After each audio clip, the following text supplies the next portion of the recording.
We're back yet with another episode of Poetic Perplexities, Emerging Visions of a Global Empire. And with us is JQ, and also with us is Theo. Hello, Theo. Hey. And good to have you back, JQ, and we're ready to go for yet another segment. When we last left our heroes, we were in a situation where you kind of jumped upon and gone back to the motherland, the European continent, where all kinds of fun was about to begin. And I'll just bring you back to that point and let you tell us, if you want to sum up where we were last time and as a springboard to where we're going today. Well, we were working our way through an abbreviated timeline of the French Revolution. Doesn't necessarily seem abbreviated as we're going through it, but it really does summarize a situation that has an awful lot of complexity and deep detail. But when we left off, we had just talked about some of the financial intrigues and entanglements with the firing of the finance minister Necker, who was apparently very popular with the people in July 1789, and then the backlash of that, which led to the famous raid on the Bastille and the troops rumored to be massed around the city and refusing to fire upon the crowds. And we kind of paused there at the end, thinking that something just seems missing from the equation. What is real in terms of the details? What was that all about with the financial angle of Necker being fired? What is behind the debt that France incurred? Who did they really owe that money to? And I think we just landed in a place where I think you said we're both sensing that something is missing from the equation here, or from the conventional timeline that you get. And you alluded to the possibility that you had some ideas about that, or some further background to shed light on it, and that's kind of where we left off. All right, on a lighter note, too, I try to figure out which monarch was the schizophrenic. If you remember, you talked about that. Right. It could either be Charles VI, or more likely it was Louis XIV, who had like 3 cabinet advisors. It might be a throwback to that. And depending, I guess, on how much of a caustic biography there is on Louis, they could make more of that than they would. But, Theo, I don't know if you ever heard this. I mean, I don't think it's urban legend. I think it did exist. But supposedly one of the monarchs for France kind of had a little mental disorder and would have like separate, I thought, cabinets more or less for his personalities. Have you ever heard that at all?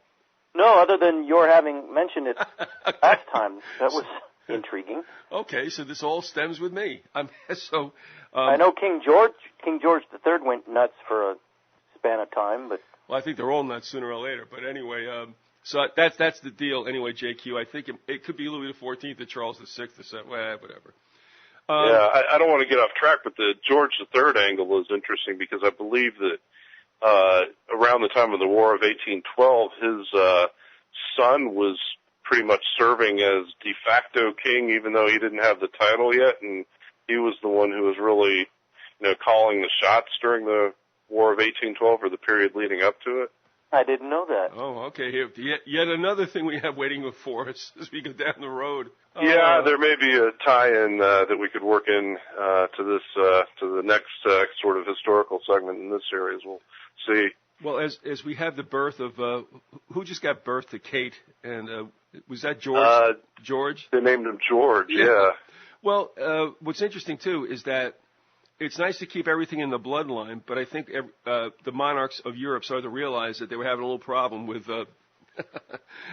shall we say, sanity and such, or other kind of diseases that stick around people who inbred too much. But it's interesting that, as we saw of late with Charles marrying supposedly a commoner, and Diane was not that much of a commoner, by the way. She was in the Stuart bloodline, the house that supposedly lost its power to the Stuarts, but they realized it was smart to marry outside the bloodline with some decent genetic females, if you will, to keep the genetic fiber of the royals more or less vibrant.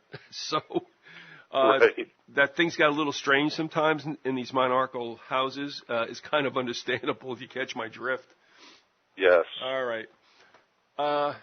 And also, by the way, Theo, I sent you a little tidbit which reflects the timeline to which JQ was speaking. Okay, so you have that now in front of you. That's supposed to be something I don't say on the air, but I did. All right. So you, JQ, you decided to take a look back at Europe after this revolution in the United States was over.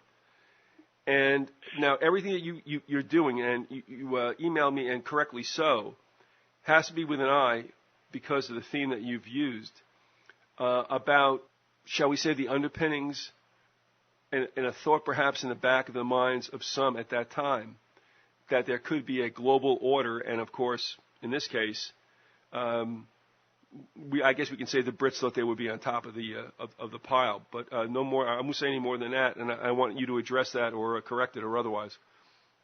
Well, yeah, I mean, that's if I understand what you're saying correctly, that's the broad strokes of where we're going with this, and we're certainly going to see, not necessarily in terms of specifics, but in terms of a grand vision, if you will. We're going to see some of that in the next two Freneau poems that we have kind of slated to look at here.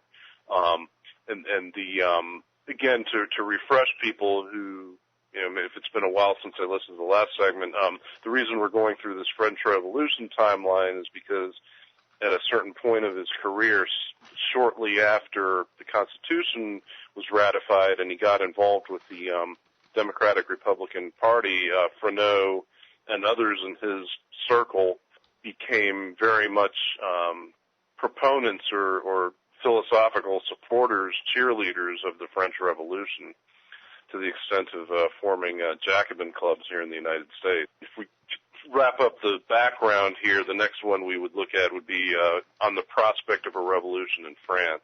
Yeah, and I'm not going to go through this big time, but if you remember weeks ago when we spoke about this, I was just struck that there were some lines in there that kind of, and this is going to sound crazy, reminded me of some lines from the group Cream with Tales of Brave Ulysses. But both the departure, and you're right, we did go through that, but I hung on to it for this reason, that on the prospect of a revolution in France, you have kind of the same reference back to, in this case it would be, all right, I mean, it goes back, the prospect of a revolution opens up with a quote from Homer in the Odyssey. Is that correct? Is that we're born on the wings of time another year, sprung from the past begins its proud career. I'm not sure. Oh, yeah, it does. Oh, you're talking about the sort of epigraph there. Yeah, now at the feast they plan the fall of Troy, the stern debate, a treatise hears with joy from Homer's Odyssey. Yeah. Yeah, and it got into the stuff with like Aphrodite and all this, and it just, and Neptune and all this, and the epigraph was definitely was key there. And I right. If you remember, it was a month or two ago that I had said to you, boy, all of a sudden this hit me, and you had made mention of something, whether it's Freneau or whatever, that you kind of understood where that was going.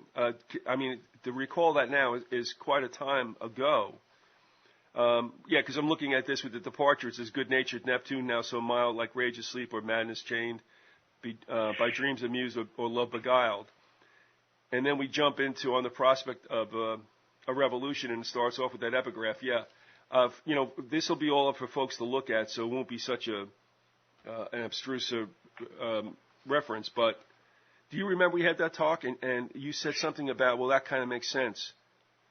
I do, actually, because, I think for one thing, when we're looking at 18th century poetry here, whether it's Alexander Pope or whether it's the Hartford Wits who we looked at or Freneau, there's sort of this formal tropes that are almost obligatory in terms of situating whatever subject matter you're dealing with in whatever classic imagery that fits. So the resemblance to Tales of Brave Ulysses, I don't know. I mean, it may or may not be significant. It may just be something at sort of a level of form or tropes or whatever. But I think beyond that, I think just to mention this, at least a side note, the story behind Tales of Brave Ulysses even if you look up the song title on Wikipedia, you're going to get the account of how, I guess we figured it was probably Jack Bruce who had probably written the song. Yep. It tells the story of how, if I'm remembering quickly, he went on and this doesn't necessarily fit the imagery he used, but he went on a visit to the Middle East, I believe, and he was bathing in the Dead Sea and indulging in some form or another of mind-altering substances, probably. And the story goes anyway that he was looking at his own hands and seeing these visions of the tiny purple fishes and just running through all the imagery of the song kind of just came into his head at once. That's the backstory anyway. Also, the other epigraph it harkens back to is, I'm just looking through the papers here, The Genius of America.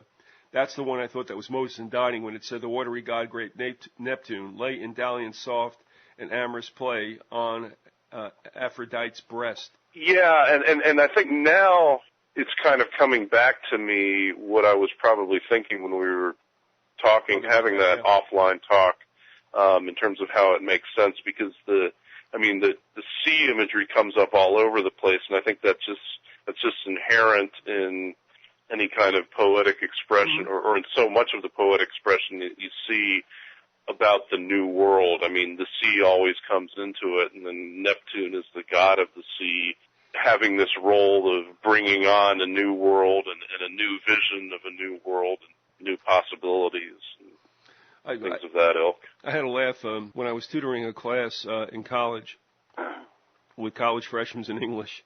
And I said to him, look, whenever you come to a body of water, don't overlook it. There's some symbology there. So, and it's true, whether it's, in this case it was Siddhartha going across a river, but whether it's Alice in Wonderland or whatever it is, when you're dealing with a body of water, right, Theo, there's always some kind of symbolism there. Yeah, well, the reflecting pool in D.C., sure. Oh, very good. By the way, I want to share with you, JQ, that I got an email from a long-time listener who I had been kind of separated from as we began this enterprise that didn't bear any likeness to Vyzygoth or whatever. And one of the things he said, he goes, not only the obelisk, known as the monument, not only the Capitol dome with the female genitalia, if you will, but what about the reflecting pool, which makes all things look, what is up is down and all that, as it is above, it is below. And I have to admit, there's probably something to that as well. So, at any rate, now we completely confuse the listeners.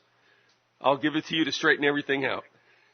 Okay, well, what I was thinking to do is kind of continue going through this timeline before we go into on the prospect of a revolution in France, because I just think it's important to kind of situate it. We'd go from there, framing up the background of the French Revolution, and then go back to the biography a little bit from Freneau in his circle, where it talks a bit about what was happening in terms of his espousal of the French Revolution and how that fit into the whole political climate of the time, and then go into the poem.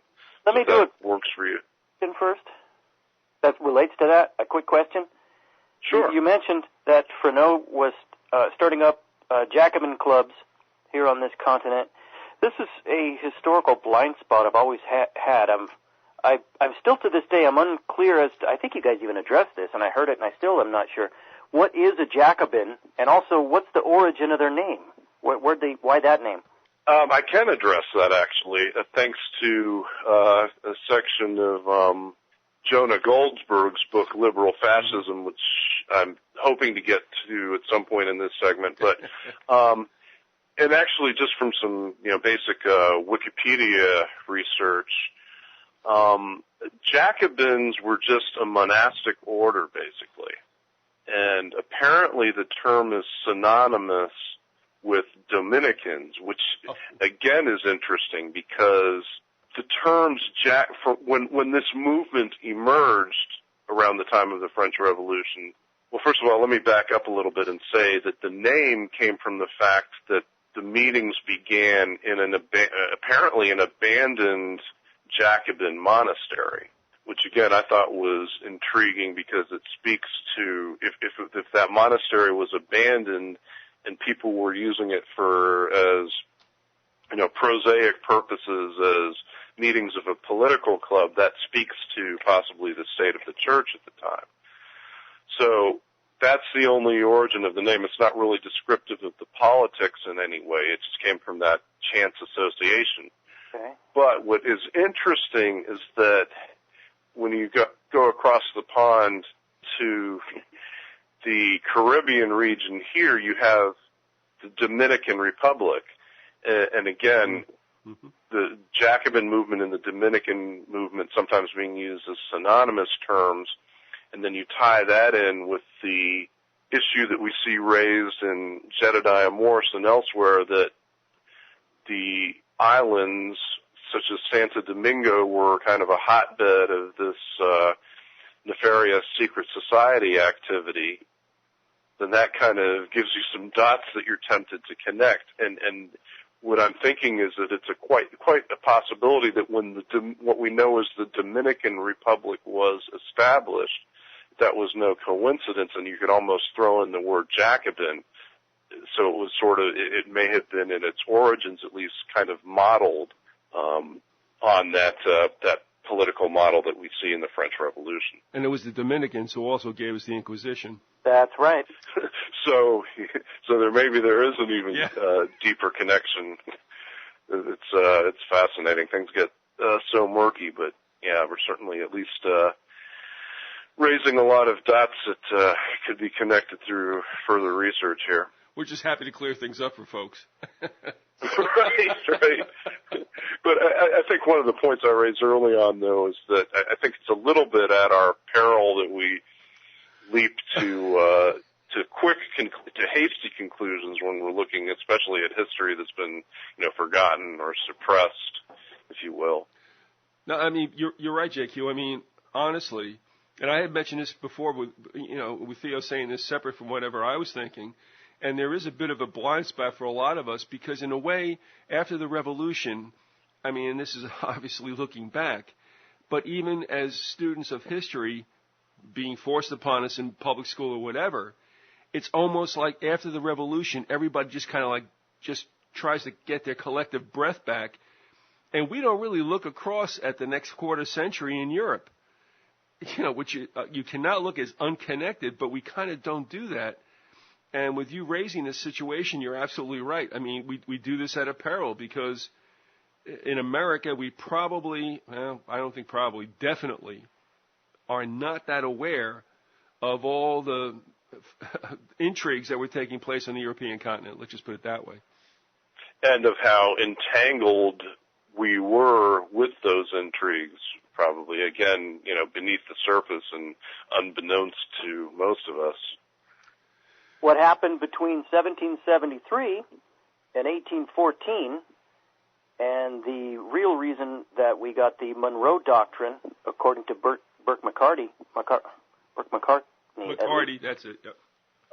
Is extraordinarily fascinating. 1773, Pope Clement XIV issues a bull abolishing the Jesuits forever. Yep.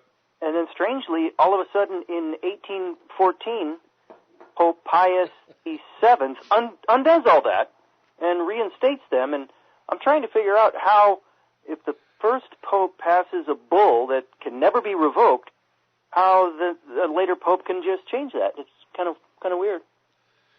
Well, according to Paul VI, I guess they're both infallible if it's retroactive, if the infallibility is retroactive.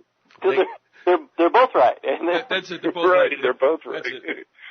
All right, JQ. Let's get out of here as soon as possible, JQ. All right, we'll do that. Again, I guess I'll just go back to the timeline because there's some key points to raise, and especially in terms of how they may or may not relate to Freneau and his take on the revolution. So, and again, this is just after, it's just not long after the Bastille, I guess. We're skipping ahead to January 1790. A radical political club begins meeting at the former Jacobin monastery in Paris. Members take the name Jacobins. The 24 livres annual membership fee guarantees a fairly affluent membership. So that's interesting because this is not a grassroots movement of commoners and pitchforks rising up to overthrow the monarchy here. These are fairly well-to-do, I guess, bourgeois sorts of people behind this. And then 14 July 1790, and this speaks to the very secular nature of the state that these revolutionaries were envisioning. The Festival of Federation to celebrate the first anniversary of the fall of the Bastille. Deputies from all across France gather in Paris for an enormous festival and ceremony of federation, which is declaration of loyalty and national solidarity. And it actually, at a certain point, gets even worse than that, and we'll see that when we get to the Jonah Goldberg passages, I think. Well, we'll see it in the timeline here, so I'll just reserve comment on that at this point. September 1791, the Assembly finishes the Constitution. Louis promises to uphold it. Constituent Assembly dissolves itself and is replaced by a Legislative Assembly. And on 6 April 1792, wearing of religious dress is forbidden. So we go from, it seems like a big jump at this period of history to go from societies in which monarchy and church were closely entangled to this embracing of a secular state. But again, there'll be more on that as we continue to go through the timeline. 20 June 1792, Paris crowds invade the Tuileries Palace, saying the king should not have veto right. He dons revolutionary garb, which is the tricolor cockade or the bonnet of liberty, but keeps the veto. 28 June 1792, Lafayette calls for abolition of Jacobin clubs, punishment of the 20th June demonstrators. And of course, this is the same Lafayette who was instrumental in our revolution on this side of the pond. 11 July 1792, Legislative Assembly declares La Patrie in danger, the fatherland in danger, thereby giving itself emergency powers, including ignoring the king's veto. Then the Prussian army is on the French border. 25 July 1792, the Brunswick Manifesto, most of Europe allies and declares war on revolutionary France, promising that any renewed violence like that of 20 June will result in an exemplary and unforgettable act of vengeance. I'll pause there for any comment the two of you might have on that one, because that seems like a really loaded event there. I'll only say with an eye toward the Congress of Vienna and what would later come and is not well known, and that is the Treaty of Verona, that the whole idea was to suppress, and you touched upon this too. It's like, okay, they had the French Revolution. Are we any better off today than we were, back then? Before this, it looked like no. But the whole thing that was going on the continent, or so it seems, with the Congress of Vienna and such, was that, this revolutionary kind of Republican kind of thing, no, we don't want this to happen. Well, what I spoke, Al, remember, and you know this, what I spoke earlier about the Jesuits goes hand in hand with what you're talking about now. Well, that's why we're talking, the whole idea, though, was, I believe the monarchs, to a certain extent, may have felt threatened, and they wanted to get together before their power waned, perhaps, and that's only conjecture. But it would seem what a better bunch of thugs to dredge back up to help them keep their power than... Well, JQ, what do you think about that? Given the fact that, do you believe, perhaps, that the spirit in Europe at that time amongst the monarchs, and I believe we're talking about, how many, at that time on the European continent, what are we actually talking about with regard to powers? Maybe we have what? We have Britain, of course, Austria, Prussia's involved, and I believe France was overlooked in a sense, and then Russia was included in this.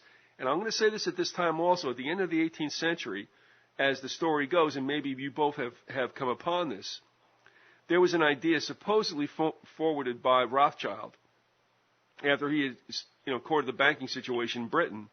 Wouldn't it be nice if we could have this one world government? And the Russians said, nah, I don't think so. And I don't know what czar that was supposedly the one who said, no, we're not going to do that. And the story goes that Rothschild just put in the back of his mind and said, okay, you and I, we'll get together some other time and I'll fix your ass. And that came at the time of the beginning of the Bolshevik Revolution. All right, so my point is, what does this all mean? Could it have been that the monarchs looked amongst themselves and said, and really, how much was known in Europe about what really happened in the United States? Did they feel that those rebels actually overthrew the British government and were going to do this thing on their own?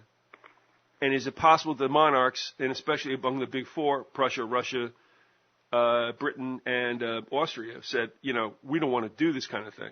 But wasn't this also in Italy the time of Garibaldi? So you had it was catching this republicanism. All right, so I'll throw it back to you, JQ. Having said that, at least, and with you going about your research separate from us, do you feel there was a threat that the monarchs might might lose control to the peasants?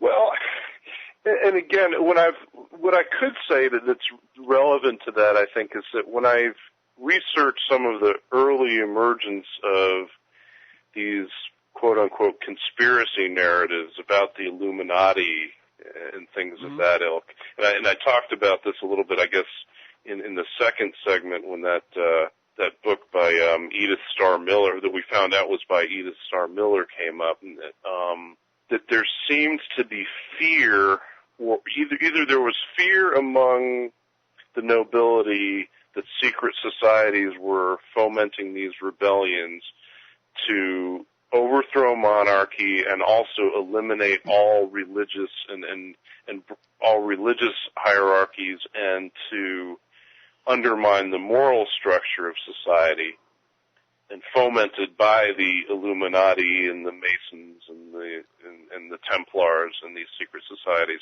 And so was that circulating in noble circles and trickling its way up to the monarchs, or was that just a dialogue that was created as a kind of propaganda to undermine those revolutionary movements and scare the more common people and break down any support that was forming? And I'm not prepared to answer that question in either direction, really. But you know what? I don't mind the fact that we wander through this. Not that we ever considered ourselves or we purported ourselves to be experts, but I think that people who are curious and are interested in history can go along with us, and they're going to do their own thing as well. But you just hit upon something that was right in my face, and I had forgotten as well. And that is beyond whatever supposedly happened in the United States. And as you just mentioned, and if you go back to Jedediah Morse, how crazy was he? Because what I'm thinking now is that the monarchs may have known that there's something else happening out there that's not in their control that they don't like, and that would be the burgeoning secret societies. Now, that makes perfect sense to me. In a way, it's that just like we complain about today, we have the government that we call our government, but we know there's a shadow thing going on in back of it. Do you follow me on that? Because I had forgotten that, and I think perhaps that's what they might have been more concerned about. I think I do, and it may be that when we look at history, we make a mistake of, ironically, imputing too much power to these monarchs. Yep. In some ways, they too may have been tools of something else. You can even look at it at a very human and social and secular level that it's pretty well known that major financiers like the Rothschilds were able to manipulate the monarchs, yes. And the monarchs were very subject in particular to being placed under the burden of debt for these adventures that they wanted to have for various reasons. Yeah. So, I think that lends some insight into the question. And then again, does anybody really know totally what's going on at the human level? Because again, I think the three of us have in terms of common beliefs is that there's, on this earthly side of the coin, that there are dark forces at work. Yes. And that maybe those are the only ones that can connect that can really connect the dots, and that other major players are being manipulated without their full knowledge, and not necessarily having the power that they even think they have. Do you remember when last we spoke about Freneau possibly no longer basking in the glow of this independence kind of thing and taking a darker turn about what might be out there? If I've kind of encapsulated that correctly, if you remember back to his change of heart, can we say there was a little bit of a dimming of it? Would you agree? Quite a bit, and I think it would seem to have been associated with not so much the Constitution, but the rise of the Federalist Party, and he again aligned himself with a quote-unquote opposition party. But I think his vision, and I think he backed away from his outright espousal of the French Revolution and those ideas at some point, but not entirely. I think his vision, if you look at the next two poems that we would look at of his, really is closer to the vision of the Jacobins and the French Revolution and these secret societies than it is to... All right, I won't belabor this because you want to get into the body of the poems, and then that's good. But I mean, it's good. What does that mean? Because we must go there, I understand. But I'm like just getting agitated by the fact that I'm getting it like, I mean, again, as part of the title of this whole thematic series, and that is, you know, when you kick out the pillars which uphold the society governmentally or otherwise, and you think you're getting something better, does it leave an opening, a crevasse, or whatever, that something else can get in there? And I'm wondering, just as what we're talking about in Europe, whether Freneau felt like we got to watch it here because, okay, we threw off the old boss, but is something happening here that we don't want it to, as we see might be happening across the pond? That's what I'm getting into. And of course, like I said, that goes more along the lines about which you created the series. And I'm wondering now you got old government, new government, and something else in there that might get in there like a virus and is more dangerous than the old boss. So... Yeah. Well, yeah, and in the last poem of this sequence, which is a warning to America, he certainly does, he points to something that I think ties it right into what you're saying in terms of a flaw in every human system. Yes. Which I think he's right there, but I think in the direction he goes with that is not a good place. I don't think he ends his thinking in a good place, at least not at this stage of his career. All right, well, listen, thank you for addressing that also, and if we want to get into the poems, by all means, but, you know, thank you for that. And, I mean, that's an aha, although I supposedly should be on top of that. I wasn't, because I'm thinking in trenchant terms of, you know, throw a government over, come in with a new government, but there might be something else happening in the mist that is a concern to everybody. So enough said about that, and by all means, thank you for that also, Jake. I appreciate it. Sure. So let me just try to, since it would be good probably to get into a poem during this segment, let me try to wrap up the timeline as quickly as I can. We have the execution of Louis XVI in 1793, followed by France declaring war on Great Britain and Holland, and then and then Marie Antoinette is executed, and sort of at the insane peak of the revolutionary movement, you have a decree instituting the cult of supreme being, and that's May 1794. And in June 1794, you have the Festival of Supreme Being. And so what they're doing here is trying to form a state religion that is not Christian and that brings back elements of, I think, Babylonian mystery religions and other pagan traditions, and sort of trying to get the people subsumed and unified under this strange kind of pagan, secular a state religion. And really, I mean, Robespierre and people like that were talking overtly and openly about a state religion or worshiping the people, which and when you hear things like that, you think that the French Revolution was really ahead of its time in a lot of ways, in a bad way. So, and that's kind of the peak of it. And after that, really, maybe that's when the monarchs elsewhere in Europe said enough is enough. And you have July 1794, Robespierre and the mountain overthrown, most guillotined, a few jailed. Convention continues to govern for a year. And then 1796, Civil War in Western France. Wow, that's another whole can of worms. Probably comes to a close, and Bonaparte made head of the army of Italy. Extraordinary series of victories. So we basically arrive at the point where, they overthrow a king, and then they end up with an emperor. What kind of revolution is that? But if you look in his background, something I didn't really realize is that his family was from Italian nobility, from Corsica, which is interesting as well. And then when Napoleon is installed, again, relations with the Vatican are restored, and he's of Italian nobility. So, connect those dots. Yeah. Well, you have any problem with us? Right. So, again, I'm not prepared to speak to it in detail, but I think... I'll just threaten it once in a while to make you feel, Right.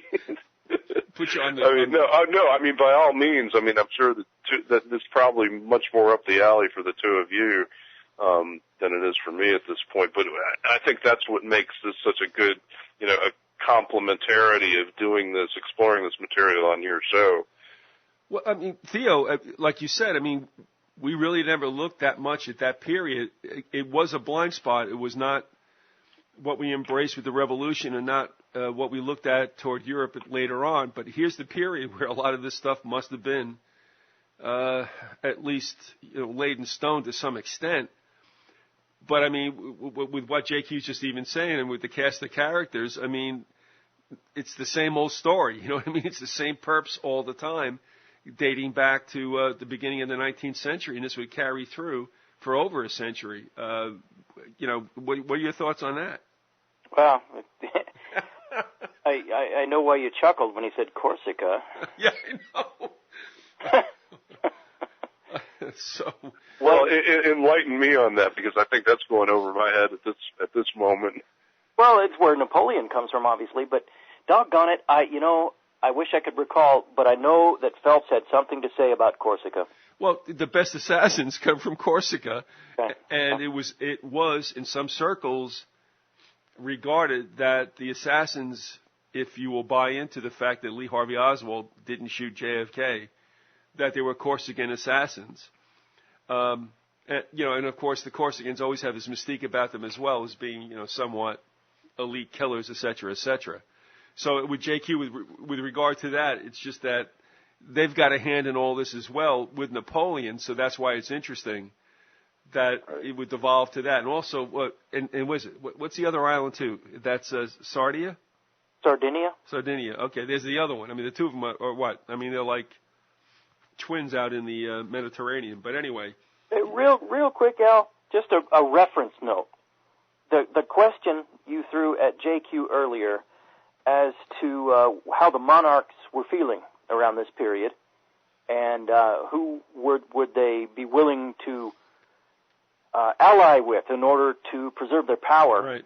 That question is specifically dealt with in, of course, it's another out-of-print book. It's the Footprints of the Jesuits by Richard Thompson from 1894, and check out chapter 14, and it deals with that question precisely. Okay. So at least we'll say this, that there was another power source that may have been amorphous, with regard to the obvious power of the monarchs. There was something else that was happening out there, regardless of what you want to call it. And if that kind of understanding that there's a werewolf out there in the night, now things are starting to make a bit more sense to me. And I thank you for that. So, JQ, again, by all means, take it away. And so that's the joke about Corsica. Okay. Well, another thought just popped into my mind in terms of, let's suppose that the monarchs are looking over to North America with horror and seeing what happened here and saying, well, we don't want anything like that to happen here. What better, and think of that period, that peak period of the French Revolution, of course, is the Reign of Terror. Yeah. And that's when things got to the enough is enough point. Doesn't it seem plausible that, what better way to scare the populace out of trying anything like that than letting some band of lunatics temporarily take over the asylum and probably scare the heck out of the common people, the hoi polloi, so that they would be ready to accept a dictator like Napoleon. Yeah. To come in and straighten everything up. You hit on a great point.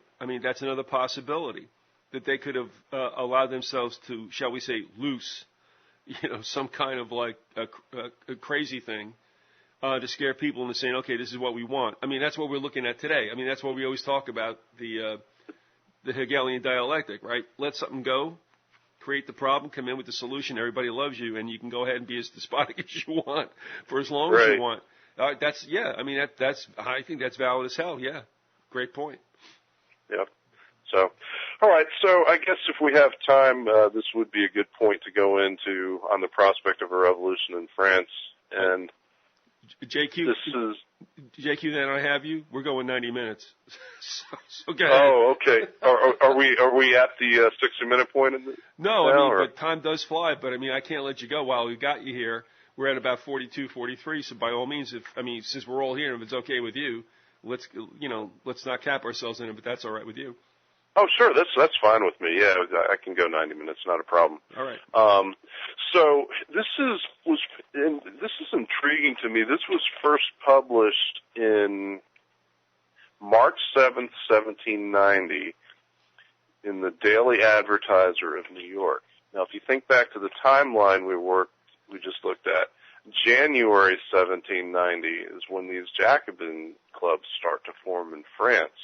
So even though he's an ocean away, Mr. Freneau here is getting hep to this stuff pretty quickly, it seems. So, and that makes you wonder, as someone, again, who traveled back and forth to the Caribbean a lot, which is supposedly a lot of hotbed of the subversive activity, maybe he had some clues ahead of time as to what was going on. Who knows? But we'll just get right into the poem and see what we think of that.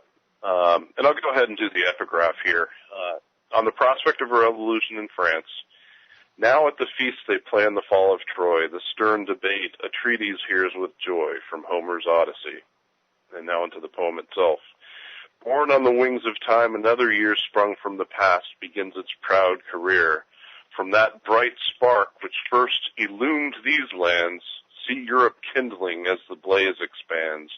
Each gloomy tyrant sworn to chain the mind presumes no more to trample on mankind. Even potent Louis trembles on his throne, the generous prince who made our cause his own. More equal rights his injured subjects claim, no more a country's strength, that country's shame. Fame starts astonished at such prizes won, and rashness wonders how the work was done. Flushed with new life and brightening at the view, genius triumphant molds the world anew. To these far climes in swift succession moves, each art that reason owns and sense approves. What through his age is bounded to a span, time sheds a conscious dignity on man. Some happier breath his rising passion swells, some kinder genius his bold arm impels. Dull superstition from the world retires, disheartened zealots haste to quench their fires. One equal rule o'er 12 vast states extends. Europe and Asia join to be our friends, our active flag in every clime displayed. Count stars on colors that shall never fade. A far-famed chief o'er this vast whole presides, whose motto honor is whom virtue guides. His walks forsaken in Virginia's groves, applauding thousands bow where'er he moves. Who laid the basis of this empire sure, where public faith should public peace secure? Still may she rise, exalted in her aims, and boast to every age her patriot names, to distant climes extend her gentle sway, while choice, not force, bids every heart obey. Ne'er may she fail when liberty implores, nor want true valor to defend her shores, till Europe humbled greets our western wave, and owns an equal whom she wished to slave. Yeah. The more I read this, the more complexity I see as to trying to pin down exactly where he's going with this. But, any thoughts from you guys at this point? Theo, I'll defer to you if you want to shoot something in there. Look at footnote A there. Right. At this time, Rhode Island was not a member of the General Confederation of the American States. Yeah, that's just what Eric said, isn't it? And JQ, if you remember in audios past, when you were talking about that crew, where was it, at Harvard? Yeah, the Hartford Wits, they're from Yale, actually. Oh, Yale, sorry, yeah, okay. Right, Harvard's up in Cambridge, okay.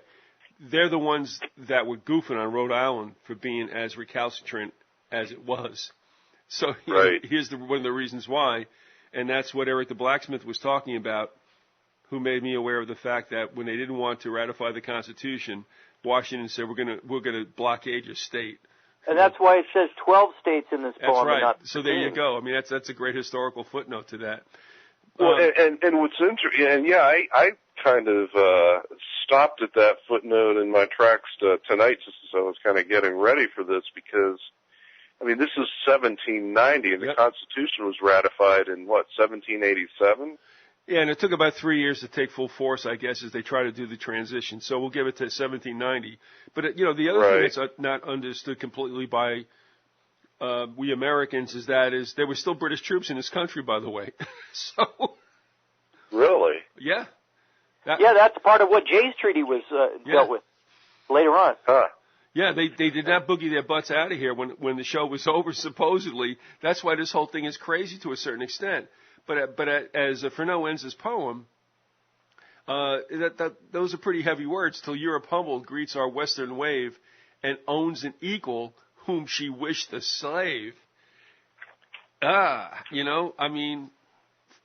my head, first of all, it probably did work out that way. But Freneau, if you really believed in the separation and the chance for America to be something different and detached, certainly was in peril. So. That's a pretty telling last couplet to that poem. Absolutely, and I think I highlighted the section where he's talking pretty clearly about Washington too, and I think on one level he's using language that could enable him to say that he's praising Washington, but I really think he's banging on Washington too. And that's consistent with where he went politically in terms of aligning himself with the Democratic Republicans. But, a far-famed chief o'er this vast whole presides, whose motto honor is, whom virtue guides. His walks forsaken in Virginia's grove, applauding thousands bow where'er he moves. Who laid the basis of this empire sure, where public faith should public peace secure? Boy. I think that sounds to me consistent with, if you think back to Morse, who was clearly a Washington supporter, calling him our supreme executive. Yeah. And I think possibly it sounds like Freneau is satirizing that point of view a little bit. Applauding thousands bow wherever he moves. Well, do you think all right, is he lampooning those who, like as you said, Morris, who consider Washington too powerful, or was he lampooning Washington for being too powerful? I think it's the latter, yeah. So do I. In kind of a, maybe underhanded, maybe not so underhanded. You think back to what the scholar who wrote the introduction to the Anarchiad was saying about the credulity of the popular readers and everything. I mean, maybe this would just go right over their heads, but maybe not. I think, yeah, he was lampooning Washington here. I mean, and then, go ahead, bro. Sorry. Oh, that's okay. And then there's a clear contradiction. I guess it's escaping me, but there's a word for this, the term for this kind of verbal trope. But while choice, not force, bids every heart obey. So choice bids every heart obey. I mean, a little bit of contradictory language here. Ne'er may she fail when liberty implores. So, again, I think we're seeing again this ambivalence that we see. We're seeing a more clear vision of the ambivalence that Freneau expresses earlier in the Departure, I think. I'm going to ask you if you can figure this out because of the terms that were affixed to parties at the time. And I had asked you whether Freneau was in Jefferson's camp, and you said, probably not, although he got himself a sinecure in a sense, if you would agree to that. Is that right? Yeah, and in fact, I mean, I'm really leaning toward the conclusion that he was pretty firmly in Jefferson's camp, at least at a certain point. All right, then what I would ask you then is, that is the case, where would that place him necessarily with Washington? Would that be in polarity, or it would sound like he's not so hot on Washington, Well, yeah, and it's pretty clear from the Freneau and his Circle article that Washington despised him, both George and Martha, apparently. Washington was the one who famously described him as that rascal Freneau, and I think that was a direct result of his stirring up these Jacobin sentiments.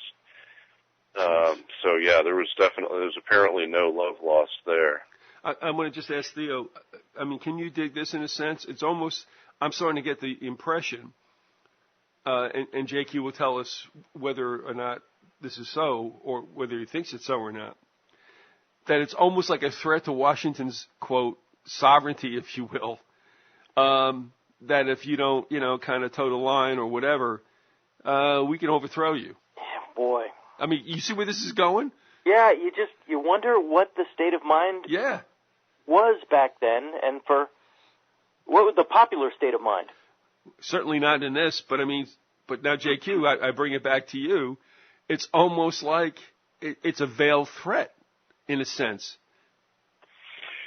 It is, but the thing that's so perplexing about that is that he doesn't appear to have been active at all during the true anti-federalist period before the Constitution. And again, he aligns himself with this party that is working within the new system and with Jefferson. So again, I think it's two sides of could be described as a bad coin, of one bad coin. No, it's true. And I mean, I tell you, I'm thinking to myself, gee, could we get like a professor who would be up on this? But they wouldn't be, because most of them are just stuck in the same, academia look at America. I think you would be hard pressed to find somebody who could call it the way it was. And I mean, I'm not, Would either of the rebellions against Washington come into play? The Shays Rebellion or the Whiskey Rebellion? That was pretty much the masses not being real happy. But JQ, wouldn't you say that? I mean, again, we have this distance between the hoi polloi, and I wouldn't call them elite necessarily, but kind of like an elevated circle that are thinking about things on other terms. I mean, what Theo had mentioned, yeah, but those were people who were pissed about taxes. I mean, here we go again, and the court system, amazingly. But Freneau deals with this on another whole plane, and that seems to be ideological above all else. Not that it isn't real, but it's ideological rather than, hey, I can't pay my taxes. I think that, I mean, I'm not sure if this directly, I think I know where you're going with this, but to me, what I really think is happening here is that you're seeing, let's say there's the Washington camp. Yeah. And they're more aligning themselves as sort of a genteel, aristocratic, quasi-monarchical bunch. As the richest North America, he ought to do that. Right. And with the Democratic Republicans, they're aligning, they're envisioning something different. What they're envisioning is a big super state, and not, their sentiment is not any more libertarian. No. In terms of what we might want to idealize. They're envisioning a big super state like we saw try to emerge with the Jacobins across the pond, if that makes sense to you. Oh, no, it does. It makes perfect sense, yeah. And they're both bad. I mean, it's, two sides of one bad coin, and possibly some, false opposition or controlled opposition. You can speculate about that sort of thing. Well, as we look at our government today, we Republican Democrats, both bad options. I mean, yeah. And they both have their roots in the camp that Freneau at that time was aligning himself with, because the Federalist Party sort of departed from the scene, and then you have the Democratic Republicans who eventually split off to form the Republicans and the Democratic Party, and then the anti-Masonics and the Whigs. And it was the Whigs, I believe, who ultimately evolved into the Republicans of today. So it's all coming from one common root. Interesting. We so seldom hear about that anti-Masonic party anymore. That wasn't in our history books, was it? Oh. That was a big force for a couple of decades there, really big. Apparently so, and apparently John Quincy Adams was associated with it at one point. In fact, I heard somebody on another show talking just today, coincidentally, about that through Jedediah Morse, the anti-Masonic sentiment worked its way into the Adams family. Must have been LaRouche. Well, LaRouche, what, the show? No. Theo, we crack up about this. We talked about this in one of the past shows. Yeah, and you mentioned that Rick Ross site. I checked it out. Well, the thing is that they love to talk about the triumvirate of FDR, Lincoln, and John Quincy Adams. Yeah. Those are the ones. Okay. Those are our guys, and we're like, what?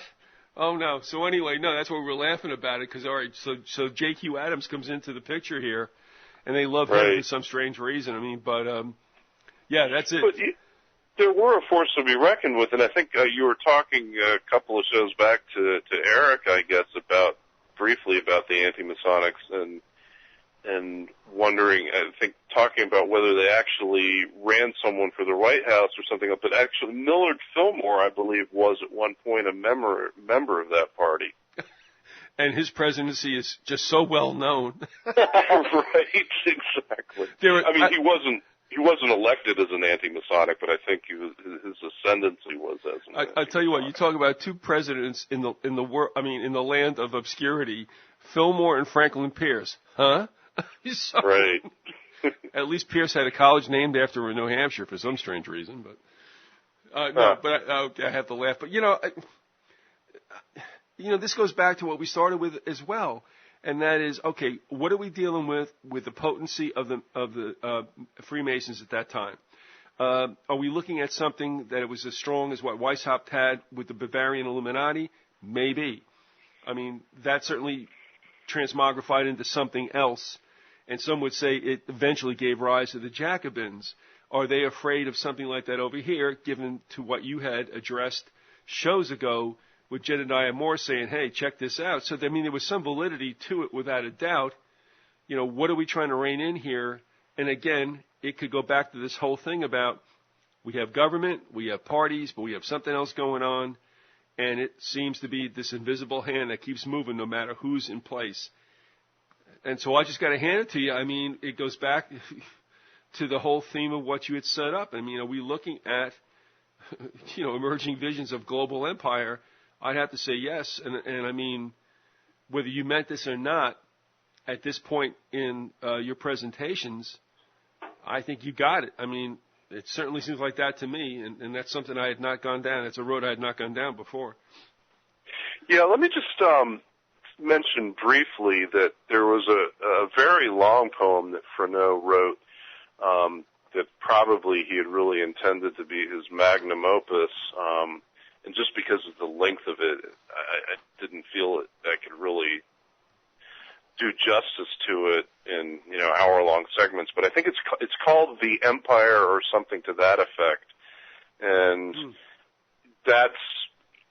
I mean, he goes into things talking about like the ancient races who supposedly set up the native tribal systems and things like that, and actually touches on some of the same imagery that the wits used in the Genius of America, and so certainly that is a grand vision, and it is a vision of empire. So it's pretty clear. And just back to the Masonic link. I mean, if you look at some other lines I highlighted in on the prospect of a revolution in France, genius triumphant molds the world anew, and then skipping down a line after that, each art that reason owns and sense approves, with reason and reason capitalized. So that's kind of the Masonic god of reason, if you will, or the Enlightenment god of reason, and again you see the same thing with the festivals that were being set up by the revolutionaries over in France. They're basically worshiping reason as the new god. Yeah, because there was a group called the Cult of Reason. Right.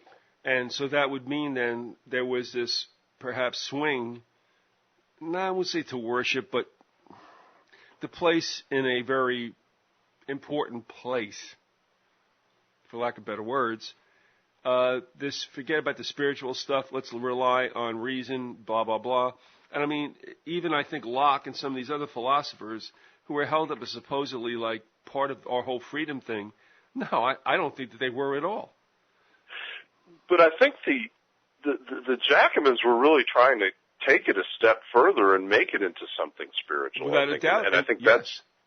That's why they were bringing in I think they were trying to tap into the energies that they felt were present in the pagan and mystery religion traditions, and trying to sort of port that to this modern secular super state. And I think Robespierre even spoke of, used terms like the people, God is the people. No, I don't disagree at all.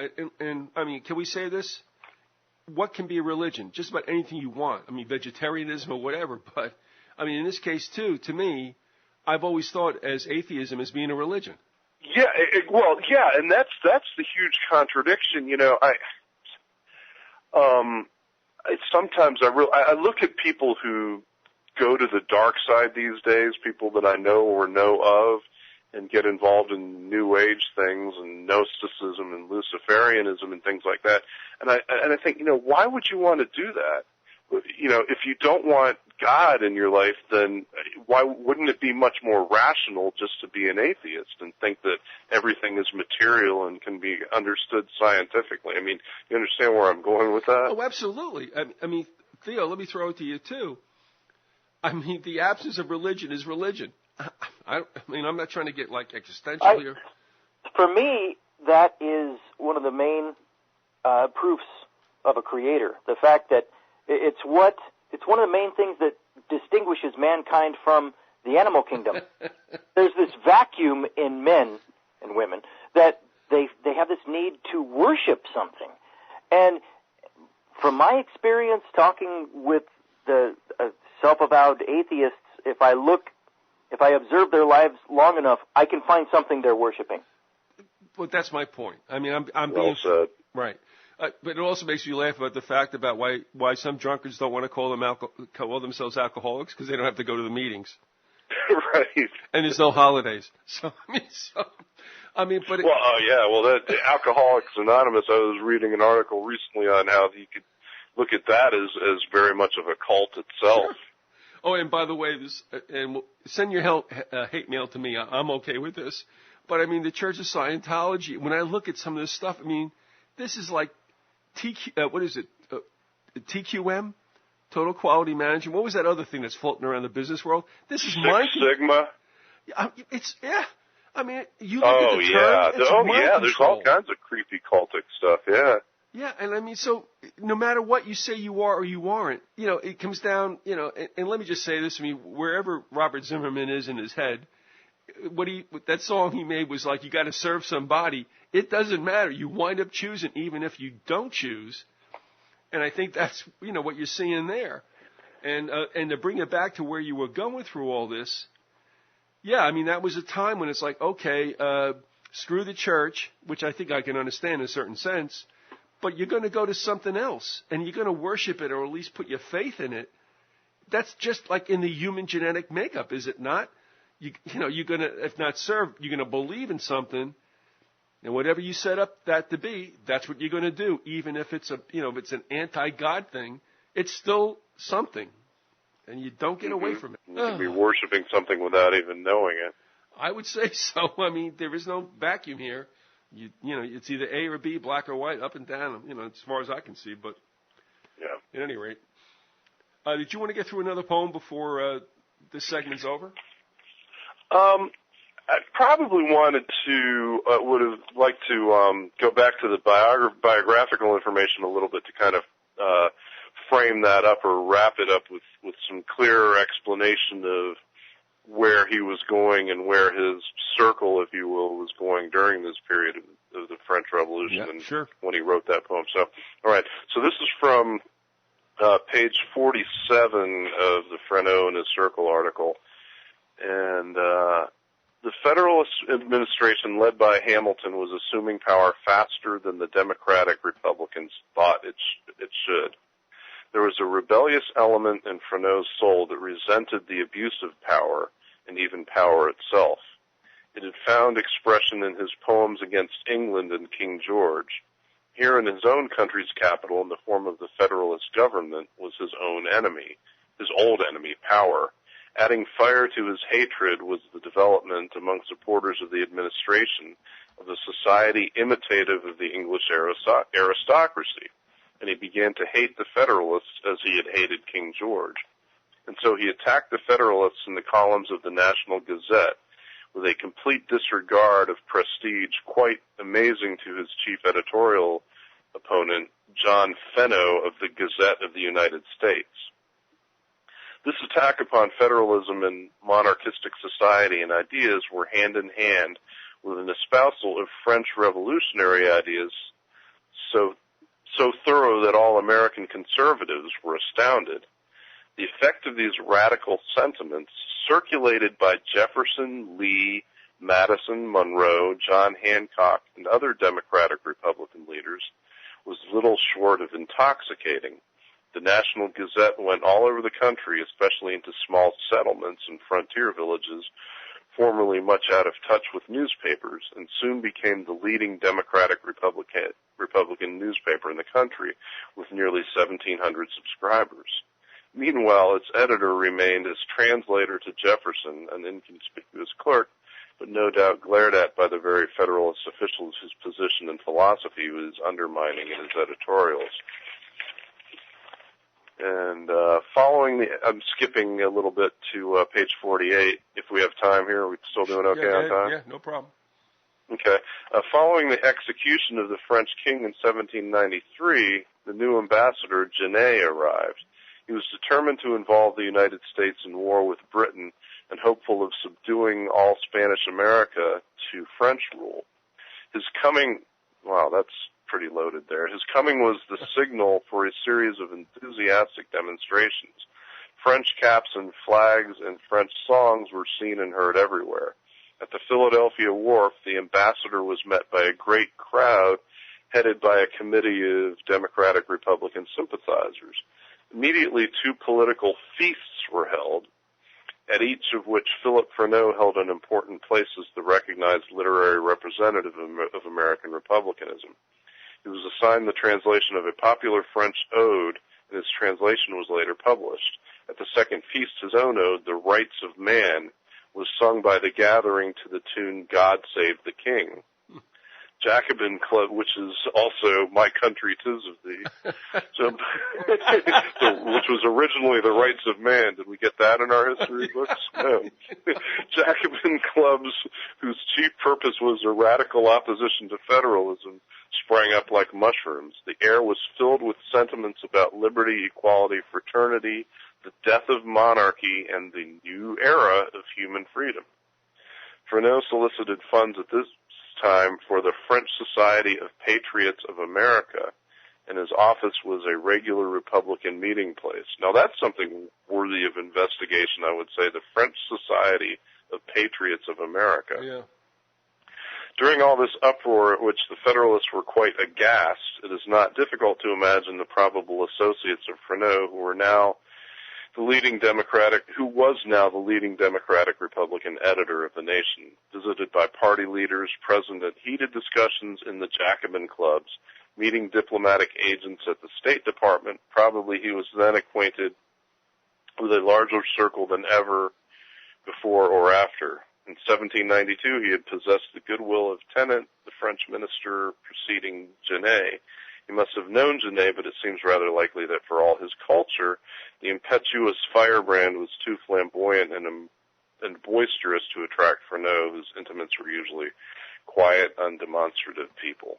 So, yeah, I mean, a lot of pretty dense passage there, a lot we could probably comment on and explore further.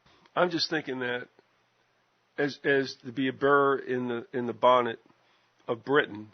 Now, there's some alliteration for you. To just keep bringing out the French thing. I mean, it almost seems like that's the case. If you don't treat us well, remember we have an alliance with France. And, of course, the wish of France to have the United States jump the pond to get into something over there never happened, at least not until World War I, but not against Britain. But it just seems like there's a little like triangle being played here. Just enough to agitate Britain, perhaps, but of course nothing ever really did happen. There was the Lafayette connection, too. That's true. But also, weren't we good enough to pay off our debt to France as soon as possible? Did we not do that? That's a big question for me. I mean, maybe the answer could be found easily, and maybe, Theo, you could speak to that as well. I don't know, but that's something I've always really wanted to look into, is whether we ever did repay. I thought we did. Well, if we did, it would have been to the Rothschilds, not to France. No. I believe that there's a treaty that says that we finally paid off the debt to France. In fact, again, it gets murky, and yeah, we are definitely involved in an onion. And that is that France, at one point, I think, got a little bit testy about, hey, where's the money? And we were like, okay, there was even a threat of like, we're going to have to like Duke, honestly. So, but it seems to me clear enough that we did pay it off, and all things were cool with France.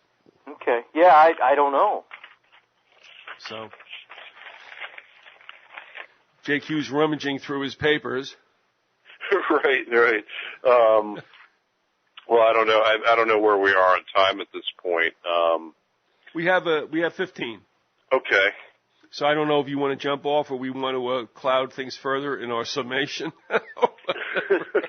Right. Well, I mean, kind of what I had planned next is to at least hit some highlights of Jonah Goldberg's section on Jacobin fascism that kind of gives you a little more detail about Jacobinism and the French Revolution and how it anticipates the kind of more modern dictatorships that we saw later. I mean, if you think it's an appropriate time to do that. No, I would hold off because I think you have to go through that into some kind of depth, and we, seriously, without kidding around, we table a lot of things, and I think Theo feels the same way, and that is, it's kind of cleared out some cobwebs in the attic, and have made us think about things that we had not before. Again, in that spot between, Americans bask in the glow of the revolution, but we really don't think about what took place, 10, 20, 30 years after the fact, which is not a long time in the course of history. It seems like that, of course, in the course of one's life. And Americans are especially ignorant of what went on in Europe at that time. Point well taken. And with JQ's, at least kind of bending back to Europe, as you broached, I guess, JQ last time around, it cannot happen without reflecting also back on us. And there is so much. I mean, it is. I mean, you talk about a great clue mystery. I would think this is it. If we could go through all this and try to figure out exactly what was in play, because let's face it, even the most erudite professors in academia or whatever, how many of them really would be aware of this, because it just was not promoted, and it's there somewhere, as you've mentioned, and that's why we do the Alembic files, because of suppressed history. But I mean, I think as we're all doing this on the run as well, it just gives off all other kinds of questions that we probably wind up with more than we have answers. I mean, and I don't think that's an insult to say whatsoever. I think it's a good thing. What's your take on that, JQ? Well, yeah, I think that's exactly what this is. This is kind of a 30,000-foot level survey of some of the key issues, because we're trying to go through a lot of history and a lot of poetry. And really, yeah, it does raise more questions than answers.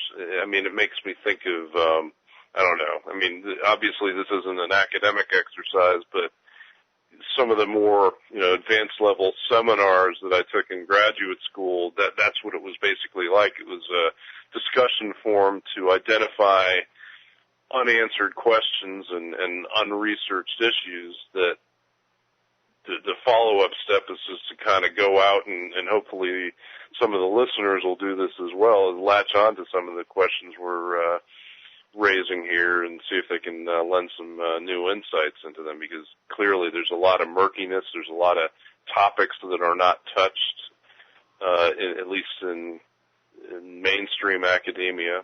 So, no. But would it be fair to say, okay, given all that, and that is true, I think we all don't have a great recollection of this period deliberately.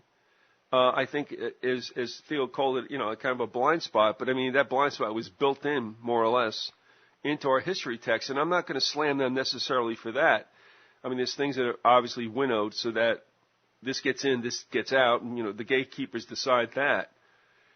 But I think what we're doing is, and I don't mind hanging around here because I think it's very interesting, and that is this period of history where we in the United States, that this republic or whatever you want to call it, was not necessarily on such stable ground. And perhaps as we were starting to divine through Freneau's writings, reminiscences and thoughts or whatever, that this thing wasn't necessarily, going to fly for too long. And there was some concern about that. And I'll throw it back to you first, JQ. I mean, does that seem valid, that there were some questions about how long this sucker's going to last? Yeah, I mean, I think you see that pretty clearly in Freneau, and I think that especially, or at least the first really vivid sign of it is in the departure. I mean, he's already alluding to a golden age in 1787 as he's taking off for Santo Domingo again. But this is also reminiscent, and I think about this all the time now. In fact, Theo, you sent me to some YouTube videos about sovereign citizens and stuff. And, oh yeah. I posted there for some strange reason. I don't know why I do that. But where I'm going with this, JQ, is that, and I think we all can understand it, the act of overthrowing, the act of overcoming is somewhat of an aphrodisiac. But when you're done, what do we do now? And I hearken back to where I was going in the beginning with this about, I think it was Zapata who said, yeah, I can overthrow a government, but I can't run one. Huh. I mean, Pancho Villa?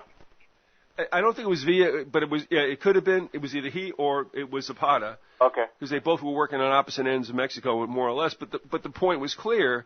I can overthrow this, but I can't run one. And what I was trying to say, some of the patriots who were in this group, JQ, it's like, look, I get it. You can overthrow governments, and then what?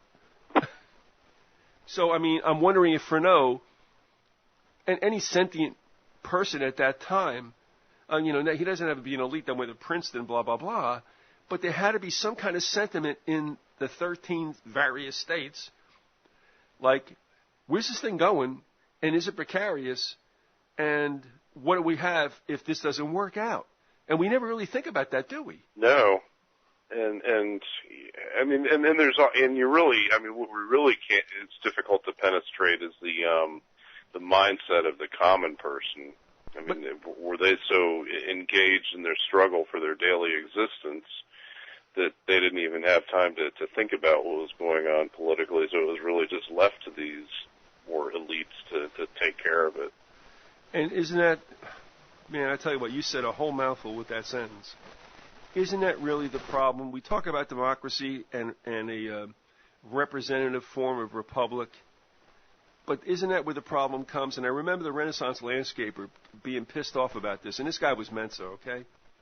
And he was like, I do blame politicians because, yeah, we got to live our lives. We got to try to eke out an existence, and that's okay. And so what we do is we entrust you with the running of this, and basically, you fucked us. They become whores for the corporations. So, I mean, JQ, I mean, what you said, isn't that true? They could not have been any different than we were, I would think, in the 13 several states. Like, what is going to happen? I mean, are we going to get jammed again? And, and what you're talking about with the whole question of, what do we do now that we've overthrown it? Right. I mean, we started off talking about a 60s psychedelic song, and maybe we'll end up talking about another one. And I don't remember at this point whose song this is, but the line is, I want to change the world, but I don't know what to do, so I'll leave it up to you. You got me. That's a good one. Do you? Yeah, and I think people really had the wrong take. I think the hippies had the wrong take on that song, actually, back in the day, but maybe not. But, and here we are. Yeah. Did they really overthrow it? That's another question. Yeah. As Kelly Michoud, who's got a website out there called patriotdreams.blogspot.com, and he uses the line from The Who, which we're all familiar with, the new boss, same as the old boss. Right. And unfortunately, it's true. But, I mean, at this inchoate stage of the American Republic, which we want to think was so alabaster and so rock solid, it wasn't. There was still all kinds of intrigues going on. And that's a period that we don't think about, as I said, ad nauseum. But, I mean, and it's because of the series that you're doing, JQ, that opens this whole thing up. And, yeah, you can go deeper and deeper and deeper because it lends itself to that. And in history, we often remove ourselves from thinking about the way you and Theo and myself would be in that period. Of course there were people going like, what the heck is going on here? I just want to raise my cattle and have a dairy farm. Leave me alone. Right. But you're not left alone, and you can't be, and you never will be. So it's a never-ending saga, but it is exactly the human predicament. And, I don't want to start waxing here like philosophically, but, I mean, every time we get together, it sparks this kind of interest in myself, I mean, with regard to history, making us look through it a different prism at it, and that's good. But that didn't happen for 17 years in the public school system. I mean, whatever. Oh yeah, I mean, just doing this kind of exercise really makes you realize how dumbed down things really are. Now, let me just ask you this, without revealing any more than you want to. You were in graduate school, is that correct? Yes. Was it in a historical regimen? No, it was in English actually. Yeah, I mean, and mostly American literature. Yeah, and I had a laugh, and I think, Theo, you may feel the same way, too. I mean, when we got into American literature at the very beginning, it was like, this is boring. Can we get to Hawthorne and get it over with? Well, I mean... All right, you're different. Go ahead. What was your experience? My experience is they don't get to the real meat, the real important stuff of American literature. I mean, if you got into Steinbeck... And the social causes like that. No, but we're talking about the beginning of the country, though, which always seems to be so ill represented in English. Yeah, it's Washington Irving or nothing then. Well, I mean, unless you go back to the early colonial period where you read, Indian captivity narratives and some of the early Pilgrim poet. Yeah. Cotton Mather. Yep, there we go. Edward Taylor, who was a poet one of my professors really joked about all the time because he felt he was so bad. But Cotton Mather, the baby jabber. All right, here we go. Yes. We'll bring it to an end there. So just give us a teaser. Where do you think we'll find ourselves come next segment? Well, I'm not sure if maybe this remaining material will be enough to fill an hour. Again, I would talk about in a little bit more depth about Jacobin fascism, using the Jonah Goldberg selection as a pushing off point, and then close it out with this period of history anyway with Freneau's warning to America. So JQ and Theo, thanks for being with us.